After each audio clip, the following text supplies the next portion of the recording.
Eh bien, aujourd'hui, nous célébrons la visitation de la Vierge Marie en ce 31 mai.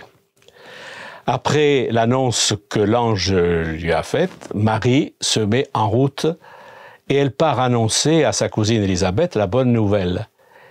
Et quand elle arrive, bien sûr, Élisabeth va lui dire « Heureuse celle qui a cru aux paroles qui lui furent dites de la part du Seigneur ». Élisabeth est dans la joie, mais Marie aussi est dans la joie, et elle veut faire partager cette joie à sa cousine. Ainsi, nous pouvons dire que Marie est la première missionnaire, disciple missionnaire de Jésus. Elle annonce donc Jésus, le Sauveur du monde, elle a été choisie.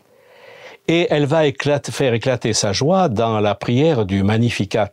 Le Seigneur fit pour moi des merveilles. Elle est heureuse et elle fait partager sa joie.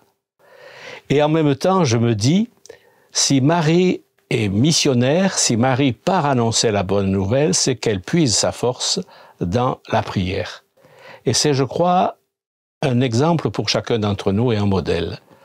Si nous voulons être des disciples missionnaires de Jésus, comme nous y invite le pape François, il faut que nous soyons des hommes et des femmes de prière, que nous méditions, que nous chantions aussi la louange de Dieu. Parce que ce qui est important, c'est que Marie nous fait découvrir la prière d'action de grâce, la prière de louange. Trop souvent, nous demandons, là, il nous faut rendre grâce.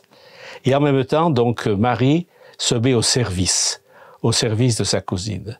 Alors, être disciple missionnaire de Jésus, c'est être missionnaire, bien entendu, c'est aussi être au service et puiser dans la prière la force pour accomplir sa mission.